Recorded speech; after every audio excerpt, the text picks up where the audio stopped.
네, 시청자 여러분 안녕하세요. 자, 매주 목요일마다요. 장외 주식 관련한 이야기 나눠볼 수 있는 시간 생방송으로 준비가 되어 있습니다. 오늘도 함께 할게요. 장외 주식에 대한 많은 부분들을 오늘 얻어가 보시면 좋겠네요. 제 옆에 한국장외주식연구소 소영주 소장님 나와 계십니다. 어서 오십시오. 네, 반갑습니다. 네, 목요일마다 좀 어려운 시장이 펼쳐지고는 있는데요. 그렇습니다. 우리 시청자분께도 인사 부탁드릴게요. 그렇습니다. SG발 증권 폭락 사태가 이 장외 주식에도 영향을 좀 미치고 있습니다. 그러나 분명한 것은 전월집에서 주식 거래량 거의 7% 가까이 늘고 있고 장외 주식에 지속적으로 개인들이 유입되고 있는 것은 사실입니다. 그래서 어떤 어려움 속에도 희망은 있다. 그리고 여러분들 충분히 공부하면 이길 수 있는 이 장외 주식 시장의 지금이 가장 적기이다. 이렇게 말씀드리면서 시작해 보겠습니다. 네.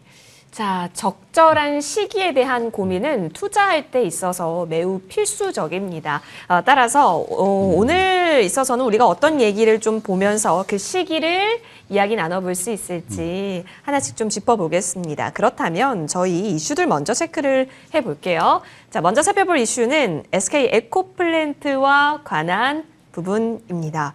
언제 상장하냐에 대한 기대가 있는 정말 대장기업? 그렇죠. 예, 장외 주식에서 되어주죠. 그쵸. 되어주고 예. 올해 뭐 작년에도 상장을 준비했었고 네. 올해도 이제 상장을 준비하고 있는 건 사실입니다.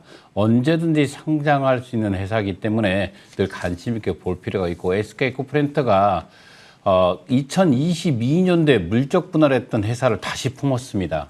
이 뜻은 올해는 올 하반기나 내년도에는 반드시 상장하겠다는 의지를 보여주고 있는 거 아니겠습니까? 기본적으로 2022년 2월 1일 날 SK 에코플랜트에서 SK 에코 엔지니어링을 물적 분할했는데 이걸 다시 안았습니다. 이 뜻은 현재의 상태에서 등치를 더 키워서 상장의 로드맵으로 반드시 가겠다는 강한 의지를 보여준 표시다. 이렇게 보시면 될 것 같습니다. SK 에코플랜트 이야기 들어봤고 어쨌든 의지를 계속해서 드러낸다. 이건 우리가 또 계속 체크해봐야 할 포인트이기 때문에 계속 추적해보면 좋겠습니다. 자, 이어서 창업자 주식 일주는 의결권 10표다. 네, 그렇습니다. 예. 기본적으로 스타트업에 있는 창업주들에게는 숨통을 쥐어주는 법안이 27일 오후에 통과됐습니다. 기본적으로 우리가 그동안 쿠팡 또한 국내 상장이 아니라 미국 상장을 택한 게 바로 이런 복수 의결권을 허용했기 때문에 가능했고요. 기본적으로 국내 창업주들, 벤처 기업이라든가 스타트업 기업의 창업자들은 상당히 자금이 작습니다. 작은 자금으로 인해서 많은 기관들의 투자를 받은 자기 지분율이 상당히 낮은 상태에서도 의결권을 가지고 갈 수 있는 복수 의결권을 지속적으로 요청해 왔고 27일 오후에 국회 본회의를 통과해서 이제 국내에서도 기본적으로 스타트업 오너들이 숨통을 틔우는 새로운 법안이 발의됐다. 이렇게 말씀드리겠습니다. 네, 스타트업 대표에게 있어서는 하나의 또 베네핏이라고도 볼 수 있겠네요. 본회의 의결 소식 다뤄봤고요. 이어서 큐라티스에 대한 소식 좀 들어가 보겠습니다. 18일에서 19일 기관 수요 예측이 진행이 될 것으로 보이는데 사실 큐라티스의 상장 도전이 재수생이잖아요. 네, 그렇습니다. 어렵게 가고 있습니다. 네. 다시 공모 일정을 다시 또 발표했고요. 정정 신고를 함으로써 일정이 나왔습니다. 18일, 19일 기간 수요일을 거쳐서 아마 6월 달에 상장 절차에 들어갈 것 같습니다. 기본적으로 기간의 수요 예측뿐만 아니라 흥행에 성공하기 위해서는 큐라티스가 보여줄 것들이 상당히 많습니다. 기본적으로 결핵벽신에 대한 성장성 여부, 사업성이 과연 안전한 것인가, 수익성은 이루어질 것인가, 또 상장 이후에 나올 수 있는 거의 40%가 넘는 지분이 쏟아져 나오면서 오버행 이슈까지 맞물려 있습니다. 이런 것들을 뚫고 큐라티스가 안전하게 상장의 길로 가길 기원해 보겠습니다. 네, 좋습니다. 재수생인 만큼 더 불타는 의지로서 과연 이번 IPO 시장에서 어떤 뜨거운 환영을 받게 될지 저희도 관심 있게 가져가 보겠습니다. 자, 이어서 뻥튀기 청약이라는 말 혹시 들어보셨을까요? 일단 요걸 좀 막고자 금융위 쪽에서 힘을 쏟고 있다고요? 네, 그렇습니다. 기본적으로 금융위 기간 납입 능력이 네. 확인 의무화 절차에 이제 들어갑니다. 그동안에 기간 수혜치가 1,000대, 뭐 1,500대, 네. 2,000대까지 가는 경우도 있었는데 이런 것들은 금액적으로 조 단위로 넘어가고 이런 일이 있었습니다. 그러나 이제는 자금 능력을 확인한 상태에서 경쟁률에 들어가기 때문에 어떻게 보면 건정성을 확보했다. 이렇게 보시면 될 것 같고요. 공모주 투자를 하시는 분들에게는 상당히 좋은 뉴스다. 이렇게 말씀드리겠습니다. 네, 좋습니다. 자, 그러면 상장을 철회한 IPO 대여 기업들 있잖아요. 네. 한번 좀 보면 좋을 것 같은데 컬리와 오아시스가 좀 대표적으로 떠오릅니다. 네, 그렇습니다. 두 회사가 기본적으로 매출액은 늘었는데 네. 영업 적자는 더 확대되고 있습니다. 그만큼 시장을 공격적으로 들어가고 있는 상태에서 아하. 컬리와 오아시스가 네. 영업이익은 줄었지만 매출액이 늘어있는 상태를 보시고 2024년도에 상장의 의지가 있다는 것도 사실이기 때문에 눈여겨볼 필요가 있다. 영업이익은 줄었지만 매출은 증가하고 있기 때문에 우리가 제2의 제3의 쿠팡을 노리는 회사들이기 때문에 눈여겨보시기 바라겠습니다. 네, 좋습니다. 앞으로 또 컬리와 오아시스가 시기적으로 언제 노크를 하게 될지도 중요한데 그에 있어서 또 기업 가치를 좋게 평가받기 위해선 실적을 무시할 수가 없는 부분이잖아요. 어떻게 또 턴어라운드 해 나가는지 체크해 보시면 좋겠습니다. 바디 브랜드도 빼놓을 수가 없습니다. 우리 누누이 또 시세 체크도 해주고 계시는 부분인데 의료기기 인증을 받았다. 예, 그런 메디컬 네. 팬텀을 출시했습니다. 기본적으로 요즘 그 일반 개인들이 기본적으로 공산품 대신 의료기기 시장을 찾는 분들이 많습니다. 내가 기본적으로 헬스케어를 하면서도 몸에도 좋은 의료기기 시장에 상당히 관심을 보이면서 드디어 바디 브랜드도 의료기기 인증을 받은 메디컬 팬텀을 출시하면서 다시금 1위 탈환을 노리고 있다. 이렇게 말씀드리겠습니다. 좋습니다. 자, 이렇게 한 주간의 이슈 살펴봐야 하는 부분을 살펴봤습니다. 소장님, 이렇게 시세에 있어서 체크해 보기 전에, 저희 사실 시장이 다시 조금 어려워진 국면도 없지 않아 있거든요. 그렇죠. 그래서 장외 주식은 괜찮았을까? 아니면 이 속에서 또 기회를 또 찾아가고 있는 기업들이 있을까? 이렇게 네. 체크하자는 의미로서 시세를 한번 봐도 좋겠다는 생각이 듭니다. 네, 좋습니다. 좋은 네. 생각입니다. 기본적으로 장애주식 시장이 어려웠지만 저는 개인적으로 지금 현재 전년 대비해서 4분의 1 토막이 나 있는 상태입니다. 그래서 저는 2024년도에서 어떤 투자 시장과도 이 장애주식 시장이 가장 기회가 되는 시장이다 이렇게 말씀드리겠습니다. 기간의 투자 단가보다 더 낮게 있는 현재의 장애주식 시장은 어떻게 보면 여러분들 노력만 한다면 스무무숙을 찾을 수가 있습니다. 한번 장애주식 시세를 살펴보겠습니다. 현대 LG CNS도 7만 원대를 다시 해보겠습니다. 개인적으로 SI 업체 중에서 남아있는 유일한 업체입니다.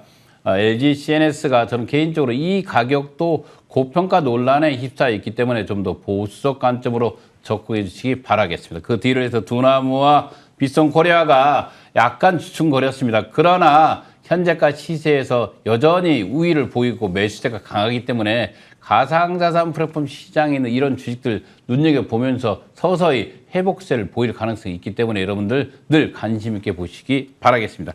EVR 스튜디오가 6,300원까지 밀렸습니다. 기본적으로 7,000원에 밀렸는데 지금 EVR 스튜디오는 단주 거래로 이루어지고 있기 때문에 특별하게 가격을 논할 수가 없다. 이렇게 말씀드리겠습니다. 기본적으로 현재 EVR 스튜디오는 새롭게 우리 시각 특수 효과팀을 새롭게 구성을 했죠. 어벤져스급으로 구성을 했다고 합니다. 그래서 저는 이 회사에 대해서 미래성을 상당히 좋게 보기 때문에 여러분들 공부해 보시기 바라겠습니다. 비바 리퍼블리카 36,800원 살짝 밀리는 모습을 보였습니다. 매수세가 살짝 줄어든 한 주였다. 이렇게 보시면 될 것 같고요. 야놀자 39,600 다시금 4만 원대 진입해 오고 있습니다. 야놀자는 여행 관련주이기 때문에 여행 특수가 이루어지는 5월과 6월이 맞물렸기 때문에 상당히 가격이 상승할 수 있기 때문에 눈여겨볼 필요가 있다. 이렇게 말씀드리고요. K뱅크 9,550원 인터넷 뱅킹 관련주들이 상당히 힘든 한 해를 보내고 있습니다. 마찬가지로 비상장 주식에는 K뱅크도 상장으로 가야 되는데 현재 인터넷 뱅킹 시장이 안 좋다 보니까 아마 내년 상장을 노리고 있겠다. 이렇게 보시면 될 것 같고요. 한국증권금융이나 현대 오일뱅크는 변동 없는 가격을 지켰습니다.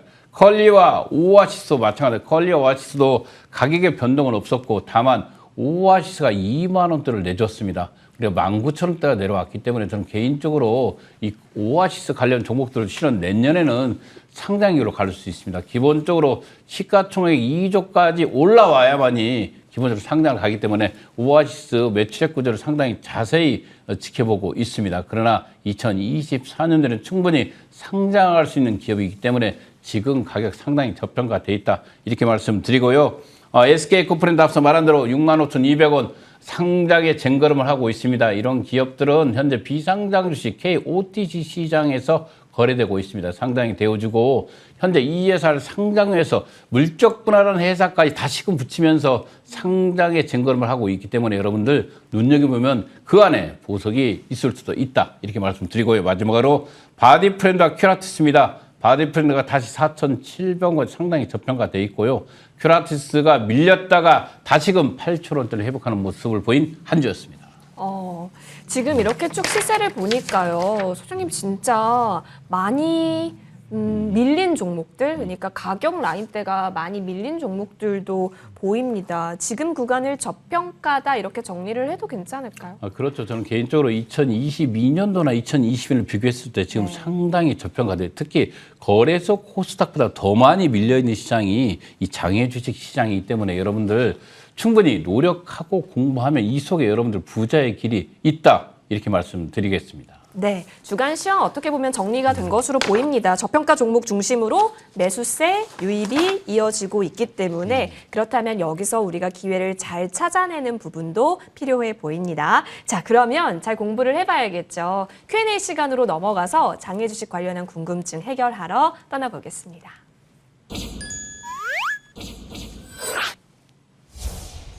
그 어떤 것들이라도 괜찮습니다. 여러분 궁금한 점 있으시다면 저희 쪽으로 질문 남겨주시면 Q&A 시간 통해서 도와드리겠습니다. 유튜브 댓글 현재 활발히 이어지고 있는데요. 이쪽에 남겨주셔도 좋고 아니면 머니투데이 방송 시청자 게시판 통해서 남겨주셔도 저희가 이 시간 통해서 꼼꼼하게 해결 도와드리겠습니다. 첫 번째 올라온 질문부터 확인해 보시죠. 장외 주식 거래 시 발생하는 양도세를 위해 계약서 작성이 필수적인지. 네, 정말 필수입니다. 기본적으로 이 장외 주식은 코스닥과 거래소에 없는 새로운 세금이 있습니다. 바로 양도세라는 세금이 있기 때문에 반드시 양도세를 증명하기 위해서는 당시 거래했던 계약서가 필수이기 때문에 거래 시 반드시 계약서를 작성할 필요가 있겠습니다. 무조건 필수적이다. 이거는 여러분 꼭 챙겨주시길 바라겠습니다. 이어서 다음 질문 넘어갑니다. 비상장 주식도 회사 매각 시 주식 매수 청구권 행사 진행을 하나요? 당연합니다. 예. 우주의 주식이 아니라고 아니다. 말씀드렸죠. 네. 여러분들 거래소 코스닥과 동일하게 이 개인 주식의 권리는 동일하게 살아있다는 것을 명심해 주시기 바라겠습니다. 예, 좋습니다. 저 멀리 있는 특별한 것이 아니기 때문에 정말 상식선에서 생각해 볼 수 있는 부분이다라는 말씀이셨고요. 다음 질문 넘어가니까 비상장 회사도 자사주 매입 하는지 궁금하다고요? 네, 그렇습니다. 예. 자사주 매입은 회사의 가치가 현저하게 낮게 평가됐을 때 현금이 자산이 풍부한 회사들이 자사주 편입을 하고 있는데 얼마 전에 바디프렌드도 자사주 편입을 했습니다. 이렇게 보듯이 비상장 주식도 현금성 자산이 풍부한 곳은 자기의 회사 가치가 낮다고 생각할 때는 공격적으로 자사주 편입을 하고 있다. 이렇게 아시면 될 것 같습니다. 네. 오늘 뭐 애플도 자사주 매입한다라고 네, 뉴스 그렇습니다. 뜨기도 예. 했는데 비상장 기업 역시 예, 마찬가지로 그랬어요. 자사주 매수 매입을 한다라는 부분 챙겨봤습니다. 다음 질문 넘어가 보시죠. 장외 주식은 거래하는 플랫폼에 따라서 같은 종목이라도 거래가가 각기 다 다를 수가 있습니다. 예, 그렇습니다. 우리가 비상장 주식은 비제도권 시장입니다. 우리가 거래소 코스닥을 백화점의 정찰제 가격이라고 표현하겠습니다. 그러나 비상장 주식은 경쟁 매매가 아니라 바로 상대 매매입니다. 1대1 개인 간에 만나서 거래할 수도 있고 1대1 개인 간에 전화를 통해서도 거래를 할 수 있고 충분히 흥정을 통해서 가격이 결정되기 때문에 이 상대 매매의 장점이면서 단점입니다. 그래서 여러분들 충분히 각 플랫폼을 확인해 보시고 가장 적정한 가격에 구입할 필요가 있겠습니다. 우리가 대표적으로 있는 플랫폼들을 보면 우리 사설 사이트는 38 커뮤니케이션, 피스탁, 제이스탁 이 3사가 있고 증권사와 위탁되어 있는 서울거래소 비상장은 여러분들 수수료가 없는 플랫폼입니다. 또한 대표적으로 요즘 가장 성장한 플랫폼이죠. 증권 플러스 비상장 이런 곳에서 여러분들 가격을 충분히 비교 분석해야 된다. 이유는 비제도권 주식이다 보니까 가격을 충분히 흥정할 수 있고 각 플랫폼마다 가격이 다르기 때문에 적정 주가를 사기 위해서는 이런 플랫폼을 돌아다닐 필요가 있다. 이렇게 말씀드리겠습니다. 네. 우리 왜 발품 판다라고 하잖아요. 근데 인터넷 시대다 보니까 손품 판다라는 말도 있는데 맞습니다. 여러 플랫폼들 한번 쭉 보시면서 거래가가 다르고 또 모여 있는 사람이 또 다를 수 있다라는 의미이기 때문에 여기저기 체크하셔서 원하는 가격에서 또 취득할 수 있도록 해보시면 좋을 것 같습니다. 플랫폼에 따라 거래가 다를 수 있다 체크해봤고요. 이어서 다음 질문 넘어가 보겠습니다. 장외 주식 투자와 공모주 투자는 다른 의미로 봐야 할까요? 네, 그렇습니다. 정확하게 이 장외 주식 투자는 장기적 선악개미들이 장기적으로 상장을 앞두고 있는 기업을 3년에서 4년 전에 또는 낮게는 1년에서 2년 전에 네. 편입하는 시장을 장외 주식 시장이라고 하고요. 이 공모주 시장은 장외 주식을 거치고 나오고 상장을 1, 2개월이나 3개월 정도 앞두고 있는 시장을 바로 공모주 시장이라고 표현합니다. 그래서 장기적 투자 상품으로는 장외 주식을 추천드리고 단기적 투자 상품으로는 공모주를 추천하고 있습니다. 그러나 개인적으로 23년의 장외 주식 투자의 노하우로 봤을 때는 저축성 또는 여러분들 채권형 형식으로 있잖아요. 10년 또는 5년, 최소 5년 이상 투자한 주식들이 가장 큰 수익을 내는 것을 확인했습니다. 그래서 이 장외 주식은 저축성 상품처럼 이 장기적 시간을 가지고 투자하는 것이 좋다. 정단기적 시장을 들어오고 싶은 사람은 장외 주식 시장이 아니라 이 공모주 시장을 투자하는 것도 좋다. 이렇게 말씀드리겠습니다. 네. 자, 조금 색깔이 다를 수 있습니다. 그래서 그 부분 잘 비교 분석해 보시면 좋을 것 같아요. 시기적으로. 이어서 다음 질문 넘어가 보겠습니다.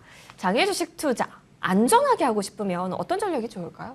가장 FM도 접근할 필요가 있습니다. FM 쪽으로. 그렇죠. 요즘 장외 주식 비상장 주식의 다단계 사기 판매가 급증하고 있다. 이런 기사들도 있는데 이런 것들은 상식적인 투자 방법을 벗어났을 때 일어나는 일입니다. 그래서 여러분들 공인되어 있는 플랫폼들이 있습니다. 우리 국가가 공인하고 있는 KOTC 시장을 보신다면 가장 개인들이 하기 좋게 나와 있습니다. 그래서 투자를 접근할 때는 개인들이 쉽게 이용할 수 있는 플랫폼을 이용하자. 그것은 국가가 공인하고 있는 KOTC 시장이 거래소 코스닥과 동일하게 거래되고 있기 때문에 가장 쉽게 장외주식을 접할 수 있고 그 안에서 여러분들이 투자를 한다면 이런 사기성 일들은 일어나지 않습니다. 또 두 번째로 반드시 서울거래소 비상장, 신한금융투자를 갖고 있는 분들은 이런 증권계좌를 통해서 자기 계좌에 자기가 돈을 넣고 자기 계좌에 주식을 넣고 거래를 할 수 있기 때문에 안전한 장치가 마련되어 있는 곳이다.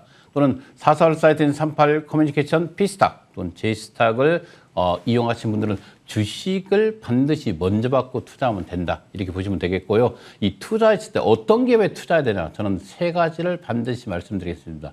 성장성, 안정성, 수익성. 이 세 가지입니다. 그래서 이 비상장 주식은 현재적 가치가 아니라 미래적 가치 시장에 투자하는 거 아니겠습니까? 그래서 올해 상장되는 게 아니라 내년에 또는 내후년에 상장되는 올해의 기업 가치보다는 미래, 내년, 내후년을 넘어서 3년 후에도 더 좋아지는 거시적 경제 관점에 그 기업이 들어가 있는 걸 확인할 필요가 있습니다. 그래서 비상장기업에 투자할 때 가장 큰 핵심은 바로 성장성입니다. 기업의 성장성에 무게를 두고 투자했을 때 이 비상장 주식, 이 장외 주식은 성공할 수가 있겠습니다. 네.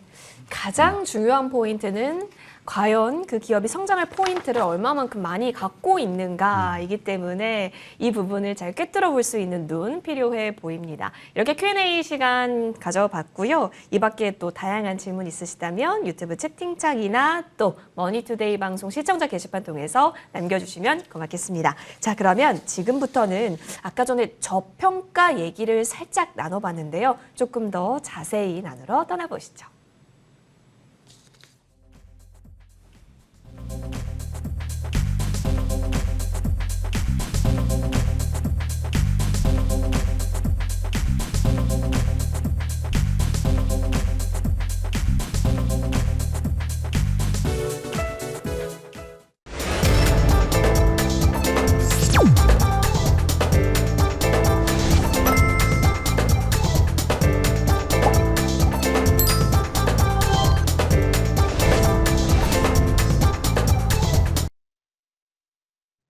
네, 여러분 원래 진짜 가격대가 있었는데 최근 자산 가격이 조금 빠졌을 때 일제히 가격을 낮춘 기업들이 몇몇 보입니다. 근데 성장성이 확보가 됐다면 좋은 타이밍이 될 수 있을 것 같아서 저평가 기업들을 좀 모아서 살펴봐도 좋겠다는 생각이 들어요. 네, 그렇습니다. 저는 개인적으로 2023년도의 장외 주식 시장은 기회의 시장이다 이렇게 말씀드리겠습니다.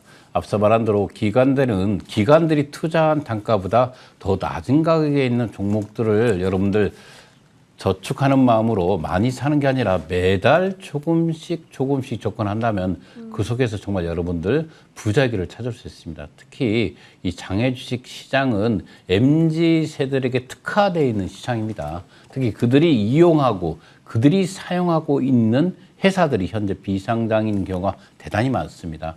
특히 여러분들 제가 개인적으로 이 당근마켓은 기본적으로 작년에 75만 원까지 올라갔던 주식입니다. 이런 주식들이 현재 17만 원에 있다는 것은 그만큼 가대하게 낙폭이 돼 있고 당근마켓이 팬데믹 기간에 거의 5배 정도 몸집을 키웠습니다. 누구나 다 한다는 동네 주민 모두가 한다는 이 당근마켓이 적자를 기록하고 있는 것도 사실입니다. 그러나 이 정도의 매출액과 적자가 동시에 늘어나고 있다는 것은 분명히 적자 성장갭이 갖고 있는 한계입니다. 그러나 이 당근마켓은 현재적 가치로 봤을 때는 기간의 투자 단가보다 거의 4분의 1 토막 수준에서 주식을 편입할 수 있는 좋은 기다 이렇게 보고 있습니다. 이제 당근마켓에서 단순한 물건만 파는 것이 아니라 구인도 이 기본적으로 당근마켓에서 찾습니다. 네. 아르바이트생들이 가장 많이 이용하는 사이트가 아마 당근마켓이 될 가능성이 있습니다. 아마 중고차 거래도 당근마켓이 이루어지겠죠. 그래서 저는 개인적으로 앞으로 누구나 다 아는 당근마켓이 제2의 쿠팡이 될 확률이 있다 이렇게 보고 있기 때문에 지금 가격 17만 원이면 전년 가격에 비교했을 때 정말 현저하게 저평가되어 있기 때문에 개인적으로 공부해 보시기 바라겠습니다. 그 뒤를 이어서 개인적으로 바디프렌드가 한 달에 2만 5천 원 거의 3만 원까지 가던 주식입니다. 회사에 큰 변동은 없었습니다. 그동안 주인이 바뀌면서 또는 실적이 뒤로 처음으로 밀리는 현상도 보였지만 이번엔 또다시 재정비를 통해서 이 바디프렌드가 새로운 종목, 새로운 연구 개발을 통한 새로운 품종들을 계속해서 개발을 하고 있는 제품들을 내놓고 있는데 새로운 제품들이 시장에 또 각광을 받는다면 다시금 헬스케어 시장의 1위로 도약할 수 있다 이렇게 보면서 지금 가격은 4,700원이면 상당히 저평가다 이렇게 말씀드리겠습니다. 그 뒤를 이어서 컬리도 컬리나 오아시스 가격을 보시면 얼마나 많이 떨어졌습니까? 단지 이런 회사들이 적자 성장갭의 한계점을 갖고 있지만 분명한 것은 기간의 투자 단가를 넘어서 시장은 계속 성장하고 있다는 것을 눈으로 확인할 수가 있기 때문에 이런 종목들은 주주해도 된다 이렇게 말씀드리고요. 끝으로 비바 리포트가 야놀자가 있습니다. 이런 기업들은 장외주식을 대표하는 대장주로서 성장할 수 있기 때문에 여러분들 충분히 공부하면 그 속에 여러분들이 답이 있다. 2023년도 바이 장외 주식을 다시 한번 외쳐보겠습니다. 바이.